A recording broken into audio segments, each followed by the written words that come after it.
This week on Art on the Air features the multi-talented actor, broadcaster, author, and more, Mark Edward Wilows, sharing his storied career from child actor to versatile entertainment professional. Next, we have novelist John Young, sharing his life journey and readings from his newly released novel, Getting Huge. Our spotlight is on Friendship Botanical Gardens' upcoming season of Under the Stars. Express yourself through art and show the world your heart. Express yourself through art and show the world your heart. You're in the know with Esther and Larry. Art on the air today.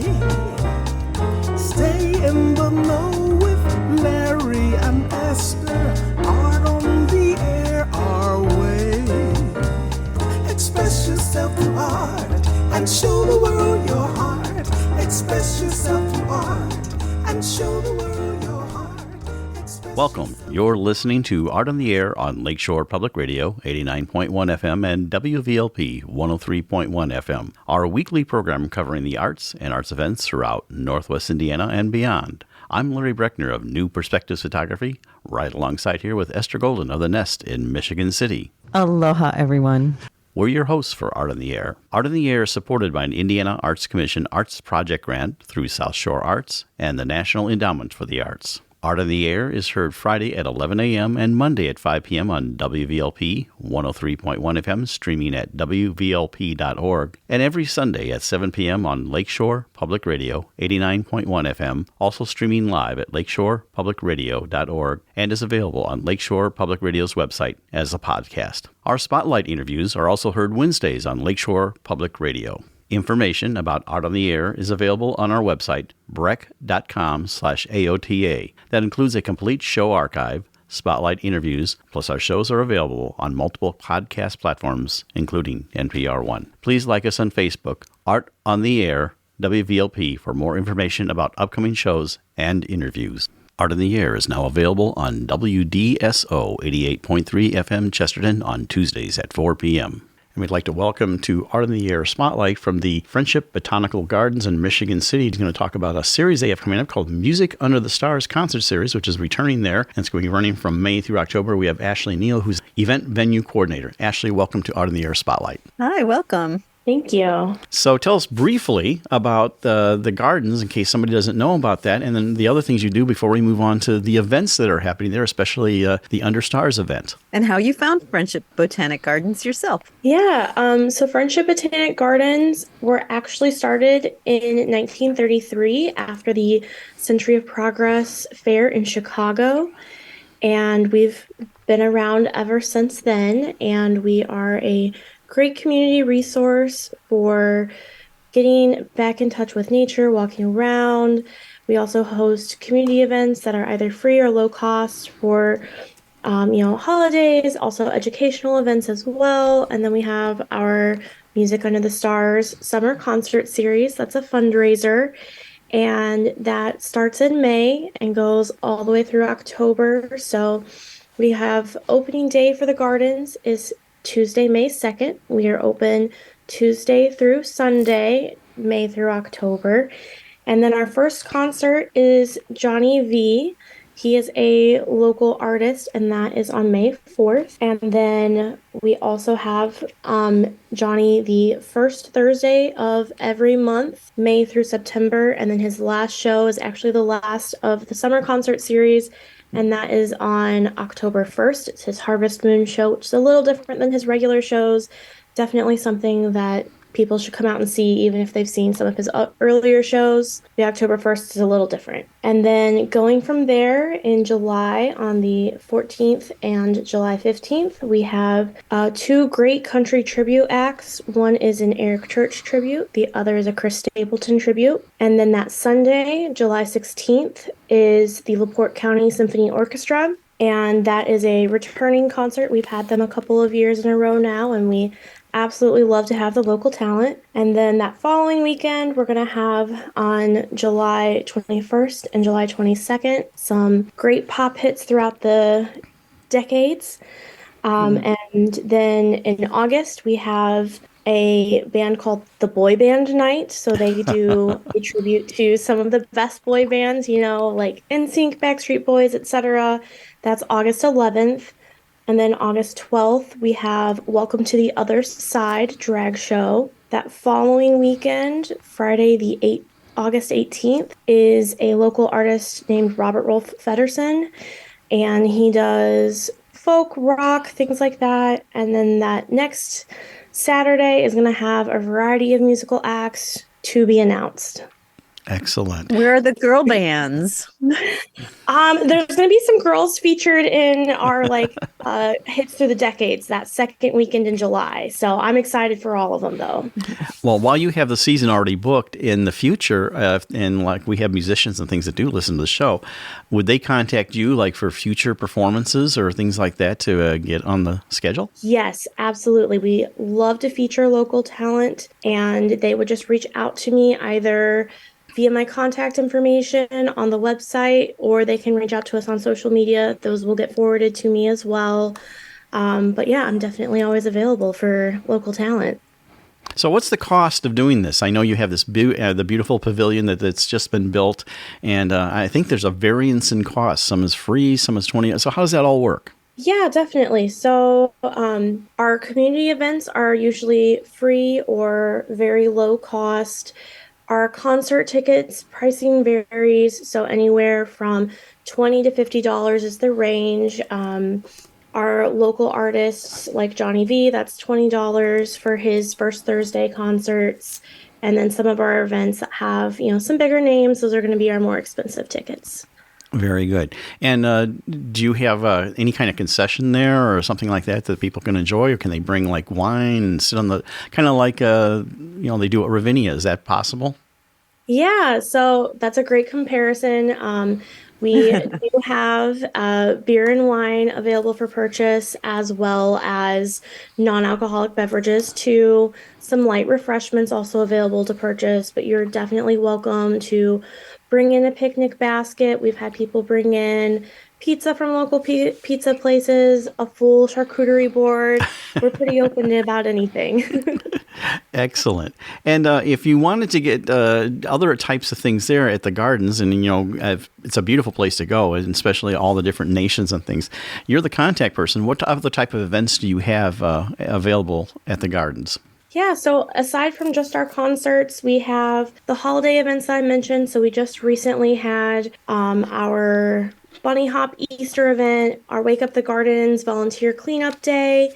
The next event on the bracket is our annual fundraiser gala. That is on April 29th at Heston Hills. Tickets for that can be bought through our website. It is Havana Night themed, so there's going to be Afro-Cuban live music and a cigar bar, live and silent auction. Definitely a fun time there. And then we also have our educational events and other holiday events throughout the rest of the year. And you're always looking for volunteers, right? For the clean up the gardens. Absolutely. Volunteers can also reach out to me at my other email, which is the volunteer@friendshipbotanicgardens.org. I wear many hats. Well, Ashley, tell us real quickly how to get there and the upcoming event with Johnny V. Yes, so we are right off of US Highway 12 in Michigan City. We're just a short drive from the main drag of downtown Franklin and Washington Park Beach in Michigan City. And our first concert coming up is Johnny V, which is Thursday, May 4th from 7 to 9. That's Ashley Neal, event coordinator for Friendship Botanical Gardens in Michigan City. Thank you so much for coming on Art on the Air Spotlight. Art on the Air Spotlight and the full 1-hour Art on the Air program on Lakeshore Public Radio is brought to you by Macaulay Real Estate in Valparaiso, Olga Patrician, Senior Broker. And as a reminder, if you'd like to have your event on Art on the Air Spotlight or have a longer feature interview, email us at AOTA@brec.com. That's AOTA@brec.com. Hi, this is singer-songwriter Kenny White, and you're listening to Art on the Air on Lakeshore Public Radio 89.1 FM and on WVLP 103.1 FM. We would like to welcome Mark Edward Wilows to Art on the Air. Mark, where to start? Since childhood, he has been interested in the entertainment business and has worked as an actor, producer, writer of daytime dramas and films. a feature reporter, radio talk show host, podcast host, and I will mention that he's fulfilled a dream of writing a children's book. The title is Silas and Sophie. Thank you, Mark, for joining us on Art on the Air. Aloha and welcome. Well, thank you so much. Geez, when you read my credits, it makes me feel real old.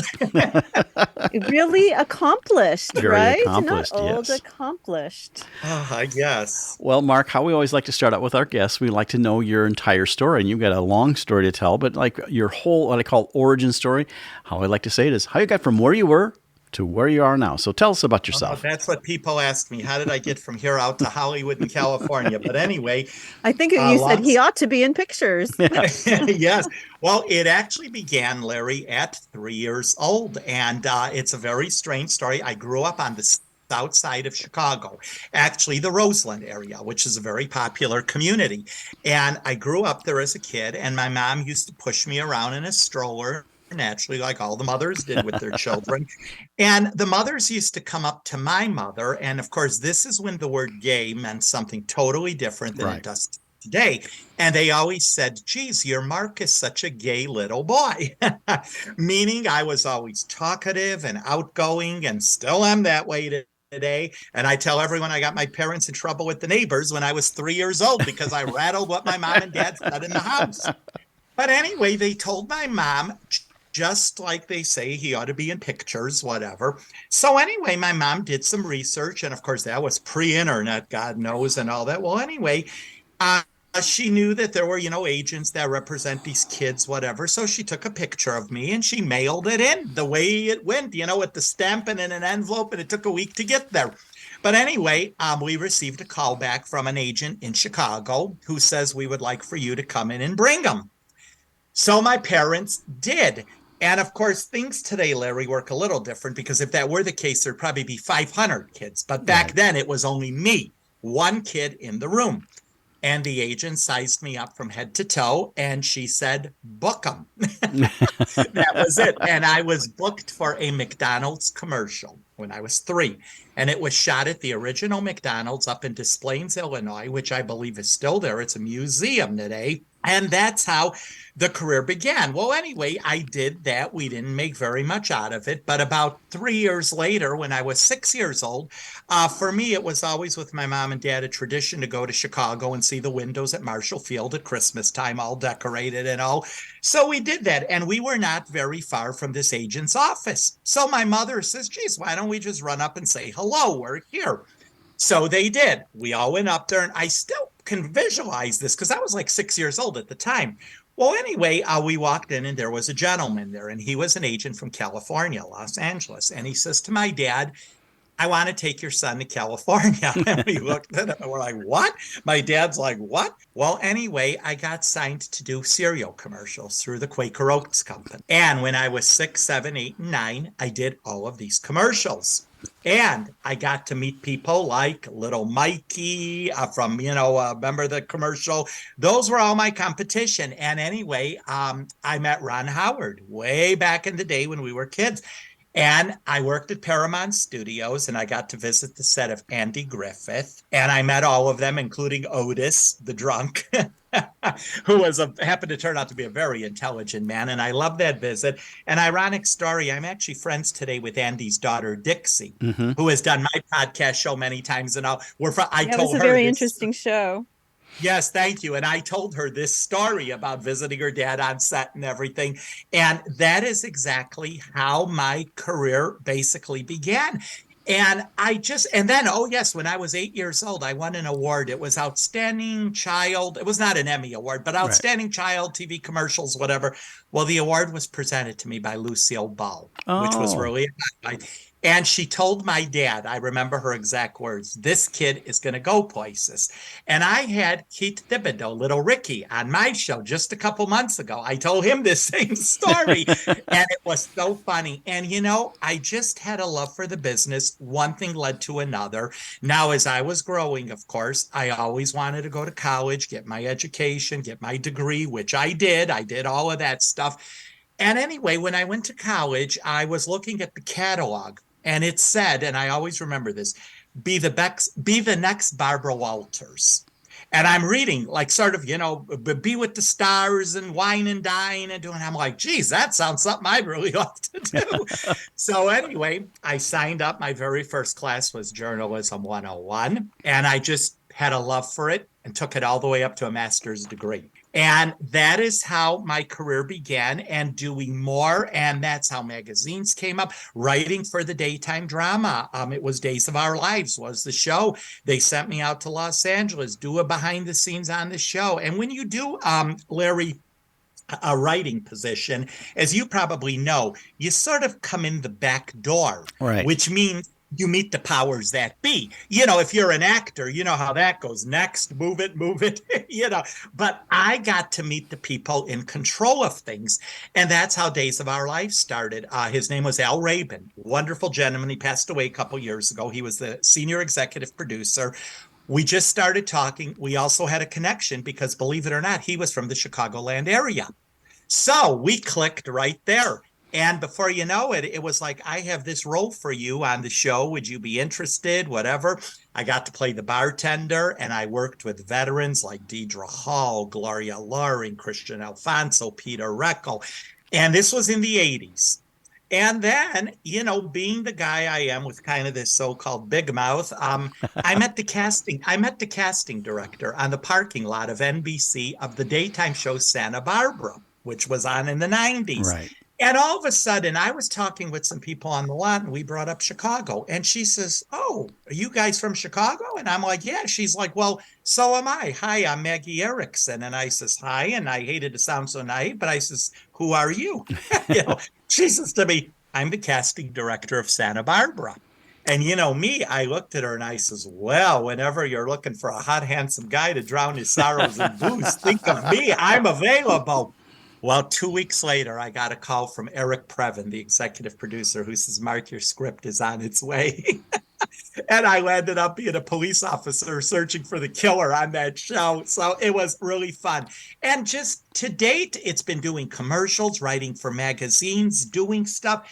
And this is how it started. And yes, just like you mentioned, I've done radio, I've done that. Now I'm doing podcasting, and I've got a show with Hollywood celebrities. And as you know, some of my guests, Little Ricky, Marion Ross from Happy Days, Donnie Most from Happy Days.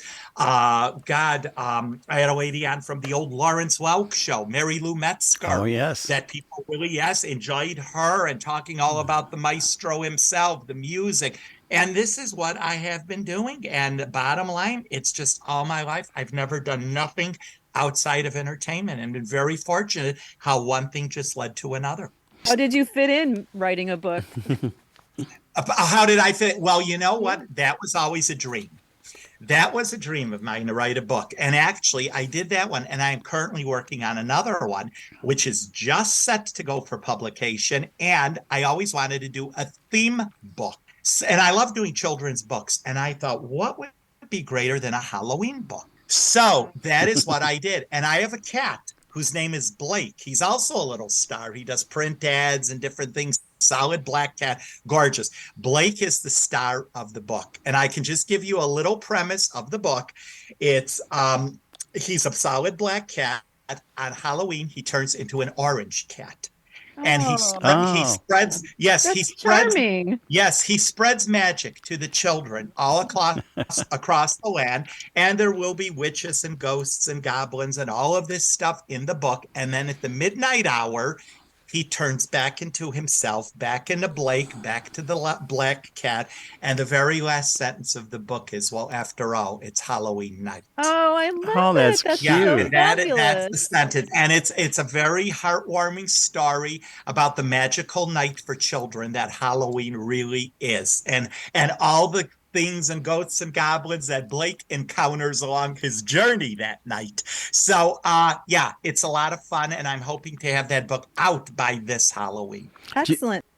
Well, what I was going to ask, too, is do you have an illustrator for it? Yes, I do. And that is a job in itself. The writing part was the easy part, but it's getting an illustrator. And I searched for my previous book from New York to L.A., and guess where I found her? In Chicago, of all places. And her name is Emily Craybaum.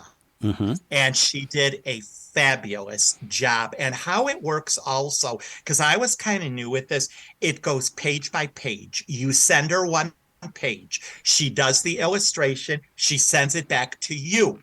If there's any changes, whatever, and this is it. And you know what the fun part about this is? I have never met her in person because with technology today, it's all done from the comfort of your home. Sure. It's remarkable. That's our meeting, our Zoom, just like I'm talking to you today. This is how it works. And she did the book. She did a beautiful job. And it's about a country boy with a love for his dog. And I mean, it would be the craziest things. Like maybe I would message her back and say, Emily, I want him to have longer fingers. She would redo it and the fingers would be longer. And that's how all of that culminated into the book. And of course, when you write a book, as you know, there's quite a bit to it because besides getting it published, that's the first step. But you have to promote it. You have to sell it. You got to do book readings. We were doing libraries, kids, you've got to do all of that stuff. Right. You have to get yourself out there. That's what it is. Now, if you are someone like, Michelle Obama or Kathy Lee Gifford, that works a little differently. But when you are doing this yourself, that's something anyone that is interested in writing a book needs to know. It's a very fun, very uplifting process, but there is a process to it, and you've got to be available. It is a job after you do the book.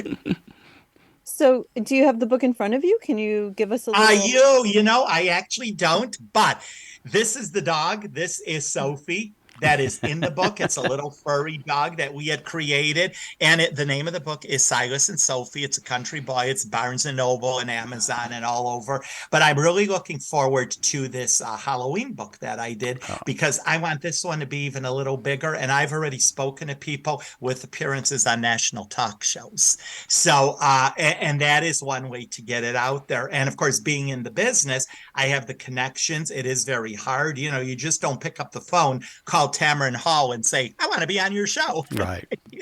It doesn't work that way. There are a lot of connections. And I don't know if I will do more books or not. It's something that I've really wanted to do. I'm actually thinking of doing a book, Larry, about my life. Honestly, because, I give a lot of talks to schools and I preach to people that want to be in the business. And believe it or not, yes, you could. If I did it, anyone could.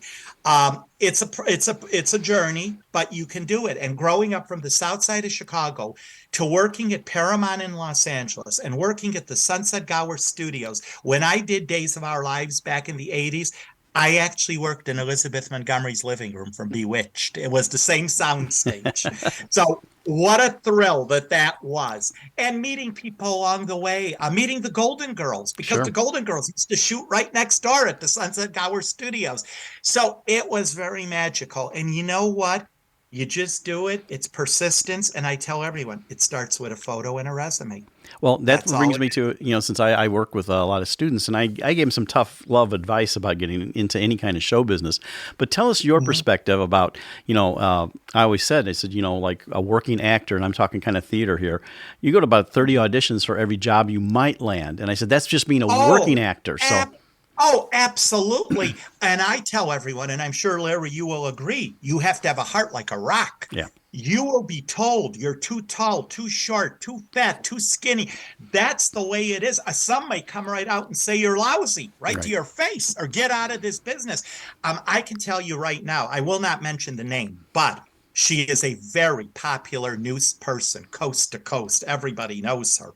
And I had the chance to meet her, and she told me how a news director came in one day and his exact words were, Dow, you know what? I get out of this business. You're nothing to look at. You have no talent. You have nothing. She was the #1 news anchor lady, I will say, on one of the morning shows, coast to coast, very successful, living in a penthouse in New York, everything. Now, my question is, Larry, where is this gentleman that told her that? Probably flipping pizzas. Right. And I actually had that experience once, too, many years ago. I always wanted to be a reporter, and I went to Boston, and this was right out of college. Now, Boston is also kind of a major market. And I just got back a letter from him like I wasted his time, and what did I do? I have no experience, blah, blah, blah. But you know what? You move on. And that is very true. And also, as you know, it's a business. The person that tells you on a Monday you're no good may hire you on a Tuesday, or the person that tells you that on a Monday, he's fired on a Tuesday. Right. So that's how the business works. Yeah, I always tell people that especially going into acting, I says you have to treat yourself as a product, and then it's not personal necessarily. I mean, they may come across like you described personally, but you're a product, and you have to treat that as a product, and you go out and market the product. The product is not you personally. So I think that's an important distinction that in coming into the business they have to make. Exactly, So. And the marketing is. I hate to use the word prostitute, but I have told that to students. You're like a prostitute. You're out there selling yourself. Right. This is what you're doing. Not only are you selling yourself, you're selling your talent. You're telling them everything about you. Say you do a commercial, and I've been in this position. This was for McDonald's later when I was a teen. You know what question they asked me? So tell us, how do you like the Big Mac?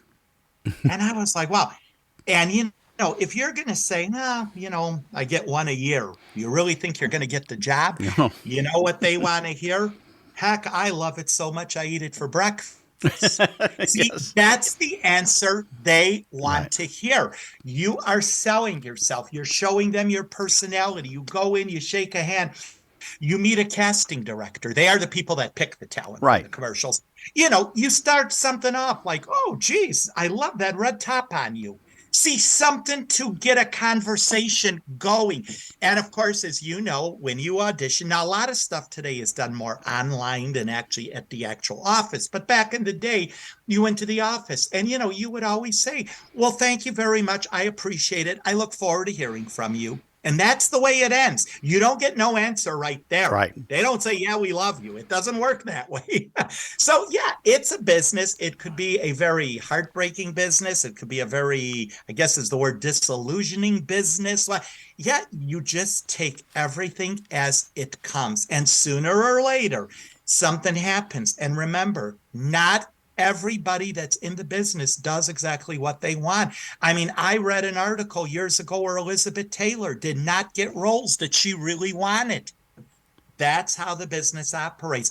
But persistence pays off, and dedication. You've got to be very dedicated to the business. Well, I always tell, again, the people I've contacted, the emphasis is not show business, it's show business. And I think that what your point is very much the same thing. And I will tell you, working in Hollywood, we've all heard the Hollywood stories, but from my point of view, my perspective, I have seen nothing but professionalism all the way down the line. I mean, from the security guard at the door to working on the soundstage, I have never, ever seen anything that I could say, whoa, that shocked me. This is the dark side of Hollywood. I have never seen it. Is there a role or something that you would like to have done or down the road? I mean, and maybe still want to do that you can do? Is there something role or challenging thing like that, or something else other than performing? That's a good question. As you pointed at the beginning, I've kind of done it all. Yeah, I really have. And I tell this to everyone. I've been doing this business before I knew what I was doing. I didn't even know what I was getting into. So, I've done a lot. And sometimes I sit and, I hear where people will say, and I've heard this told to my face, boy, this guy's got an ego. This guy's got, hey, I did it. And I'm proud of what I did. I've got the right to say that. I did this work. So you know what? I really have done an awful lot. And I can't really think of anything that I would really like to do, besides maybe host a national talk show. Oh, okay. Be the next male version of Ellen DeGeneres. Something like that. Yeah. I mean, I wouldn't mind doing that. I've hosted talk shows. In fact, I need to throw this in. Lakeshore. I was the one that cut the ribbon at the opening in 1990. I cut the ribbon with Harry Porterfield at your facility. So like I said, it's just, I've done so much. And all I will say, I've worked with and I have met the greatest people along the way, and I've learned so much from them. I cannot think of anybody negative. I learned so much from Mary Tyler Moore. I did an interview with Mary back in the day. Wonderful. Loretta Swit from MASH, Cloris Leachman. God, I interviewed O.J. Simpson's detectives. So, Mark, as you're auditioning, and you mentioned all the rejections and, it goes one way or the other. Is there a role that you did audition for that you really, really you're still thinking about it, that you did not. Actually, it is. And you know what? It was for the lottery. It was for the Illinois lottery. And the role was this was for a holiday lottery. We were to stand on bleachers. You know what bleachers are like. Football field. There were like 40 of us standing, and we had the lottery ticket in our hand, and we had to, kind of mimic that song, Ring Christmas Bells, Merrily Ring, da da da da, and we had to go like da da da da da. And I thought I did so great, and I really wanted that role. Don't ask why, but I really did. Never got it. Never heard from them.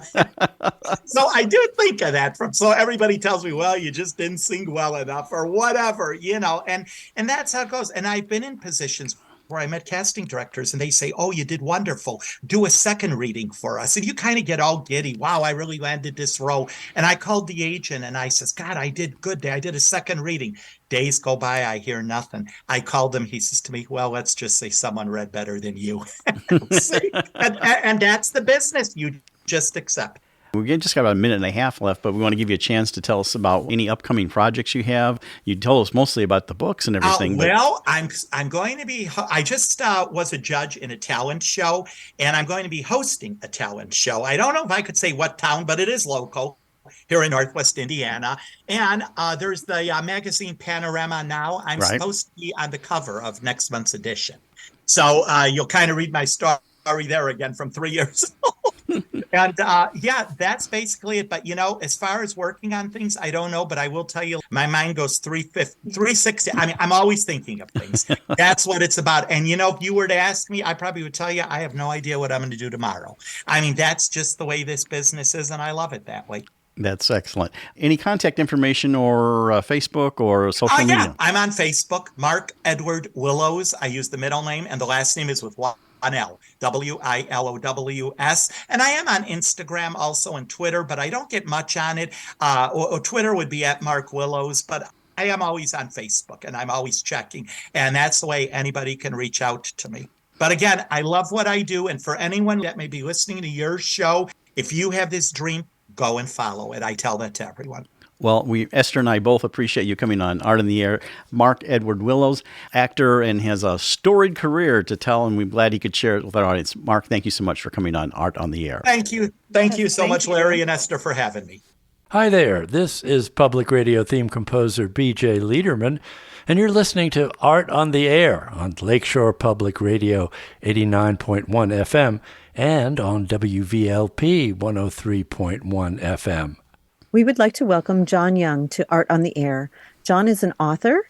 His most recent novel is called Getting Huge. He is also the author of When the Coin is in the Air and the collection Fire in the Field and Other Stories. When John was 8, he told his mother he wanted to be a scientist or a clown. I look forward to hearing the rest of that story.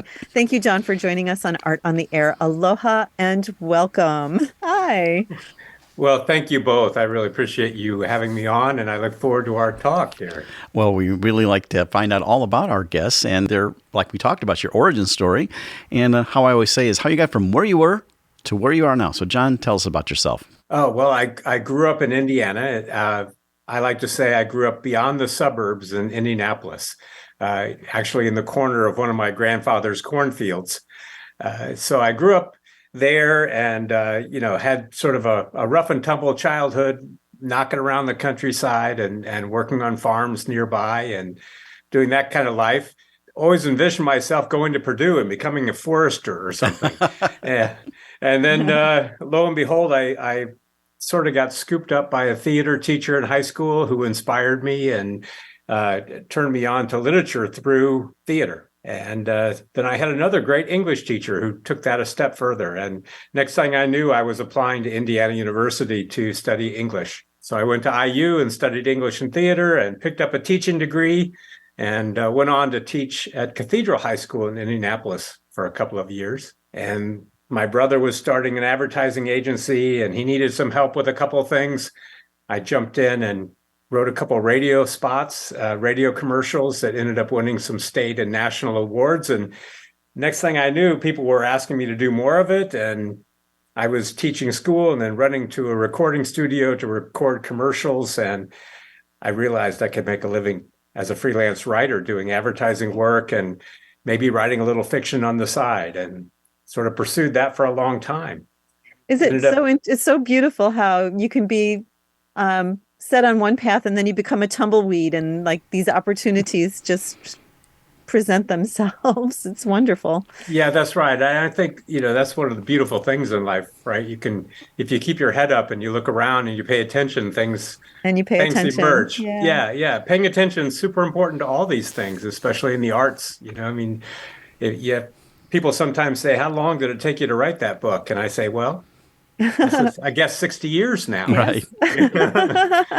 So, it's like it's a lifetime's work in a way. But I went on to, and my wife and I ended up moving to Boston, and I continued advertising there and had a really terrific time in Boston, loved it there. Furthered my career as a copywriter and creative director. Then got lured back to the Midwest to help run the largest ad agency in Cincinnati. I was their first executive creative director and helped run the creative department there. And that was a great gig. Loved that. And we ended up selling that company to one of the big holding companies out of London, WPP. And that sort of freed me to turn my attention back to fiction, which was always a first love anyway. And that led to my first novel, When the Coin is in the Air, was published in 2019. Followed that up with a collection of short stories, some of which I had written originally back when I was doing my MFA in Boston at Emerson College. And this one actually is that was sort of part of that collection, wasn't it? The germ of that story. Yes, that's right. This novel had its beginnings were in a short story called A Pumpkin Summer. And the interesting thing about that story is that my wife and I, about 1990, went to the Topsfield Fair, which is the oldest fair in America. And we just happened to be at the Topsfield Fair north of Boston on the day of the giant pumpkin weigh-in. Now, as a kid, there was a farm down the road from my house where this family grew pumpkins and sold pumpkins every fall. But I'd never seen anything like these pumpkins. I mean, pumpkins so big an adult could sit inside, and I'm not exaggerating, that big. And I kept looking at them, and I kind of couldn't get away from them. I kept saying, what kind of person does this? What compels someone to, spend a summer nursing care along and tender. a pumpkin? Yeah, care. Yes. Yeah. And so, and I guess in a way, this novel is my answer to that story, because I couldn't stop thinking about those characters. That might be a good point for us to read the pumpkin portion of the book there, and let us hear that whole story there while you're doing that. So it's from the Getting Huge, which is coming out in April of this year. So, John, tell us. Yes, it just came out April 1st, just the other day. Let's see. I'm going to jump to a point here where our narrator, Reverend John Crackstone, who is 6 feet 11 tall, he is looking at the pumpkins, and he's kind of suffering from his memories of his work, which has been a burden for him. His deacons and he do not see eye to eye, and they're struggling a bit. Literally. Yes, that's right. That's right. Very well said. Well done, Esther. So here we go. With the pumpkins, something new and full of promise filled my life. Under my care bloomed measurable change, growth, improvement. Those little sprouts I put in the ground, shorter than my little finger and fragile as a butterfly, grew and grew. The vines bulked up, developing a kind of animal sinew, a strength, conveying water and nutrients. The water and nutrients I provided. I measured the vines against myself, growing thicker than one finger, thicker than my thumb. And then one day I called Carol over. I might have to pause here for a second to say Carol is the alluring next door neighbor who is an avid gardener herself and the subject of his interest. I called Carol over and then measured them against her thin and muscular wrist, then her ankle, then my wrist. And when the buds swelled and bloomed, I actually blushed when Carol came over to look at the flowers. I'll pause there. Oh, that's great. And that's from Getting Huge with John Young right here on Art in the Air. Now, I wanted to go back just to a question. When you said you were in the studio, did you voice any of those early commercials? I did not. I Okay. directed them, but I didn't voice any. Because you have a good voice. It sounds like that'd be something that you might also do. But yeah, too many. Well, thank you. I did do the audio book for When the Coin is in the Air. Okay. And I'm scheduled to go into the recording studio next week to read Getting Huge. And that will be hopefully out in about a month. Oh, excellent. Okay, so like with Getting Huge, you told us about your, the farm beginnings. And so with The Coin in the Air, were you a sports family? Do you have siblings? What was what kind of art or was literature a big part of the family? Well, I have to confess that When the Coin is in the Air is a semi-autobiographical novel. Okay. As many people's first novels are. It's a coming-of-age story, and yes, sports were a big part of my family. I have two older sisters and an older brother. I'm the youngest. And for the novel, it's just the two brothers. So it's definitely fictionalized. And I grew up playing football, especially, and played all three of what we called the important sports when I was a kid: football, baseball, and basketball. And in high school, went to Lawrence Central High School in Indianapolis, which had a terrific basketball team, and I couldn't play for them, but I definitely played on the football team and loved that. So those are the roots there for sure. Yeah. Yeah, it didn't seem like an biography, but it's kind of hard not to let our experiences work their way in. I think that's true. Even of Getting Huge. I was never a minister, and I'm not 6'11" tall.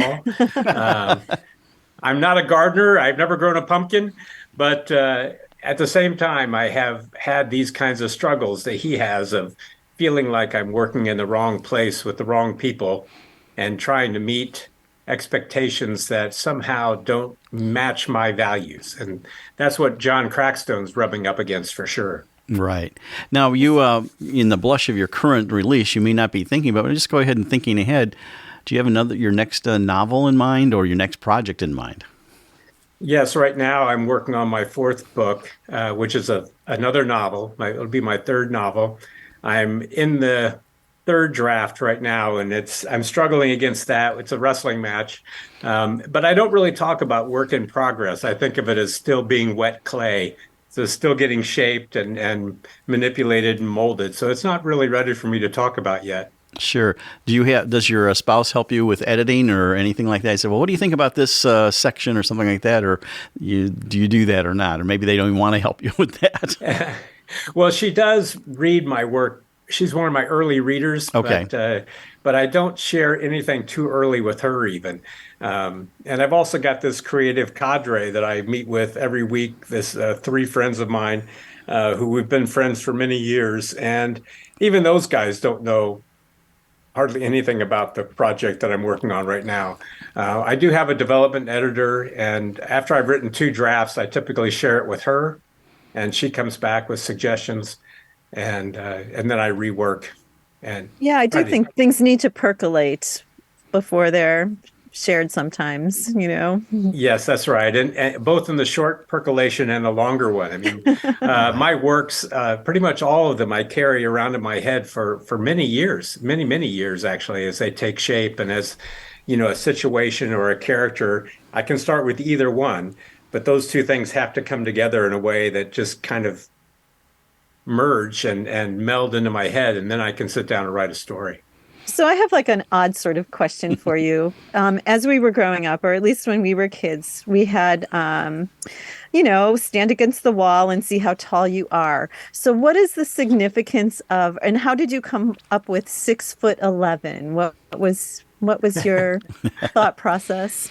Well, I really wanted to make this character, John Crackstone, as physically out of place as he is psychologically in the town of Concord, Massachusetts. He grew up there. He never felt at home there, never felt like he belonged, didn't really want to move back as an adult, but his father offered him this opportunity. His father was a famous minister and brought his son down from the mountain, literally from the White Mountains of New Hampshire, to take over the church. And so John felt obligated to do it, and he did. Now we see his struggles. Yeah, I mean, as I was reading the book, you could just feel for him when you're talking about how his mother had to make all his clothes and he stuck that Izod on his shirt, and Yes. you just feel his high school experiences so deeply. Yes, the stork is a dork, right? The Right. story. He gets that nickname when he's in high school, probably his freshman year, and he never escapes it. And he even refers mentally to himself that way when he blunders along at different points in his adult life. And so it's like it's a part of his fabric now. You're listening to Art on the Air on Lakeshore Public Radio, 89.1 FM, and on WVLP, 103.1 FM. So when you're developing your characters, a lot of authors maybe reference somebody or a composite of people they know in your life. How does that process work for you? I mean, how do you create your characters? You can't, maybe you create them out of whole cloth in your own, but I'm just curious about your process in creating your characters. It's a great question, and it's one that is not always consistent. There are different pieces I collect from different people. The woman next door, Carol, physically resembles a couple of people I worked with in the advertising world, very, very much in my own mind modeled on those two women in particular who had both been college gymnasts, which tells you something about Carol. She's got that kind of agility and athleticism. For John Crackstone, there were some features that I think are things that I kind of understand intuitively, but there are also things like I did know a couple really tall people in my life and, observed how they moved around. There was a basketball player that I knew real well who was 7'2", and he literally would duck through doorways. But, most of us go through our lives and never actually see a person that tall. There just aren't very many of them in the world. According to my research, there are about 3,000 people who are 7 feet or taller on the whole planet. Wow. It's pretty crazy rare. So that further makes John Crackstone stick out because, as he likes to say, 7 feet in shoes. Well, and also naming things. Were you that way as a child too? If you had pets, did they have interesting names? Because Crackstone, what is the history of, is that something you put together? Is that did you know somebody with that familial name? Oh, you know what? That actually comes from the Mayflower. There were, and that's in the book, actually. One of the things I love about this, a couple of things I love about the book are that it actually does tap history here and there, which I think makes sense in New England. One of the things that John Crackstone carries is this sort of burden of history. And in his case, he was named after, there were two John Crackstones on the Mayflower. One of them, the father, died in 1621, that first winter. And the younger John Crackstone, his son, died, I think it was 4 or 5 years later. So that's where I got that name, right off the Mayflower, because it tied back, yeah. Yeah, you never know, like when you're reading something, whether it is actual history or whether it's a novel history. Yes, that's right. And I did a little of both, to be honest. Like I created his multiple great-grandfathers. In the novel is a person named William Crackstone, who came over from, 5 years after John Crackstone's, the two John Crackstones. But that was all fictionalized. That's just made up. It's amazing the history of names. I know in my family, my mom was a Stonebreaker, but they came over from Germany and it was Steinbrecher. So I often wonder what they did. I says, "Did you guys in prison? You were Crackstones?" Anyway, we love to hear. I'm going to write that down. I'm going to steal that. Oh, you go right ahead. Hey, if you have another passage, we'd love to hear something else from the book. Sure. Actually, we're just talking about the history, so maybe I'll read a little bit of that. Well, that'd be great. So, as I mentioned, his father was very successful before him. Had done a lot of work. Was president of the Congregationalist Church of America, the association. So and now I'll read from the novel here. Adding to my father's considerable shadows stretched the long history of Crackstones in America. We Crackstones sailed over on the Mayflower, literally, and we've been in New England ever since. My namesake, John Crackstone, was on the Mayflower with his son, also named John Crackstone. The elder died the first winter of 1621. His son died 6 years later. That might have been the end of the American Crackstones. But my direct line, multi-great-grandfather William Crackstone, younger brother of the elder John, landed in Salem, Massachusetts in 1625. Because of our link to the brother and not a direct descendant, my father was snubbed by the General Society of Mayflower Descendants, the GSMD, also known to some on the South Shore as the Pompous Asses Club. Anyway, he was a man of action, this old William Crackstone of the 17th century. He helped settle Beverly, Massachusetts, and just across the Salem Harbor in 1626, and died at the age of 82. You can still see his gray slate headstone in the old cemetery behind the police station in Beverly. It was after this man of action, this William, that my father was named. You know, I love the imagery that you have. You can just picture these things, and that's a real gift to be able to create those images. That you can get from just words. I think that's a real craft. Yeah. It's so true that in the book, there's so many memorable imagery, but like a row of tarnished silver dollars. That one just really grabbed me. I mean, you have a nice use of language. Oh, thank you. Those are the buttons on Nancy's dress that she's wearing Easter Sunday, which he doesn't like her dress. And you answered this question about what denomination, the Congregational, which is what our audience is familiar, is very, very I guess you would say democratic in terms of how they operate, in terms of there's no church hierarchy and everything. So that's an interesting choice of that. I'm just curious, are you familiar with that tradition? Was that something you came out of, or you just use that? I just did some homework on it, to be honest. I did not come out of it, but it's very prominent in New England. And it just felt right to use that one. It also has nice connections back to Cotton Mather and some people like that he brings up in the book. So it's interesting because it's a minister and, they're in a church, but it's not a religious book, which is kind of an interesting thing. It's really about one man's struggle to find a place where he belongs. And that's difficult. Yeah, but it takes you through that journey and everything, and you can feel his awkwardness of being such a tall person. And is there any other projects? So we talked about, novels, but you have other projects that you do, or other things that you're doing besides writing? Not a lot, actually. I spent Scientist or clown. That scientist or clown thing. We can come back to that. I actually did say that to my mother when I was 8 years old. And in a way, I say that I kind of achieved it by doing advertising, because I got the chance to get up in front of an audience and do presentations. And, I also did a lot of work during the birth of the internet. I happened to be in the right place at the right time and did a lot of work around technology and the internet and so forth. So, I kind of feel like I did that. And I do still love science, and I do still kind of love clowning around. What is your writing process in terms of like just the mechanics of it? Do you handwrite things down or write phrases, or do you type into a word processor, or do you use old-fashioned typewriter? Just the physical. Yeah, I'm sort of a morning person, so I'm usually at my desk between 6:30 and 7 every day. And then I type into the computer, but I also have stacks of notes all over the house, actually. It's annoying as hell to my wife.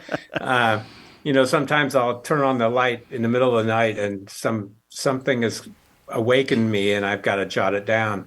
I also sneak away to a cabin at a state park here, and I always rent cabin number 36 because it has the best view of the lake. This is at Houston Woods near Miami of Ohio University in Oxford, Ohio. And I go there, and when I'm there, time starts to get slippery. I typically wake up around 3 in the morning and start working. Some days I've got 1,500 words down by 6 a.m. Wow. I'm very productive when I'm there. Generally, I've had one bad trip. So idyllic, really. It really has been a good way for me to get away from everyone. And I don't talk to anybody for about 4 days. I just lock myself in the cabin there. I bring my food in, and I only leave to take a hike every day. Otherwise, I'm just by myself and writing. Kind of like your own Walden Pond type thing. A little bit. It's not much bigger than Thoreau's cabin either, by the way. It's a pretty small cabin. Well, we're just, I hate to wrap it up here, but John, we wanted to do that. So we'd like to give you a chance to tell us about when the book's coming out or did already come out and where they can find it and everything like that. Yeah, terrific. Thank you for that. Yes, the novel just came out April 1st, so I'm glad to be able to tell people that. And you can get it at virtually any bookstore in the world. You may have to order it from if you have a small local bookstore, they can order it for you. They can get it. It's also available on Amazon, Barnes & Noble, Books A Million, all of the big online publish our sales channels, as well as through my publisher. If you want to go to Guernica Editions, they sell off their website also. Excellent. And you can find his website at johnyoungwriter.com. That's all run together, johnyoungwriter.com. John Young, thank you so much for coming on Art of the Air with his new novel, Getting Huge. It came out April 1st, and you can find information online. Thank you so much for joining us on Art of the Air. Thank you. It's been so delightful. Esther, Larry, thank you very much. It's been a lot of fun for me, and let's hope this helps it go. All right. Best Bye-bye. of luck. Thank you. We'd like to thank our guest this week on Art on the Air, our weekly program covering the arts and arts events throughout Northwest Indiana and beyond. Art on the Air is heard every Sunday at 7 p.m. on Lakeshore Public Radio 89.1 FM, also streaming live at lakeshorepublicradio.org, and is available on Lakeshore Public Radio's website as a podcast. Art on the Air is also heard Friday at 11 a.m. and Monday at 5 p.m. on WVLP 103.1 FM, streaming live at wvlp.org, and Tuesdays at 4 p.m. on WDSO 88.3 FM. Our Spotlight interviews are also heard every Wednesday on Lakeshore Public Radio. Thanks to Tom Maloney, Vice President of Radio Operations for Lakeshore Public Radio, and Greg Kovach, WVLP's Station Manager.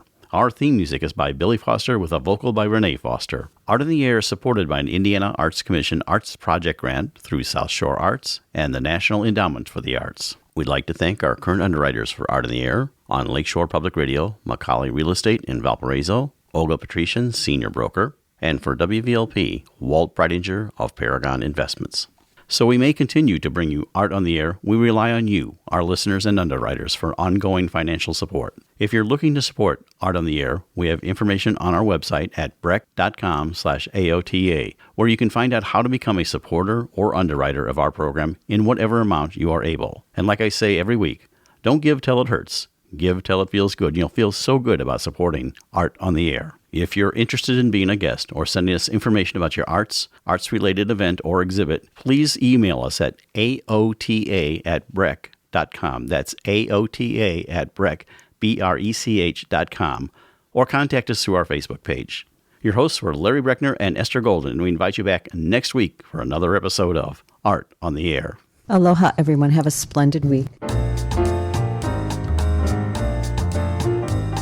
Express yourself through art and show the world your heart. Express yourself through art and show the world your heart. You're in the know with Esther and Larry. Art on the Air today. Stay in the know with Larry and Esther. Art on the Air our way. Express yourself through art and show the world your heart. Express yourself through art and show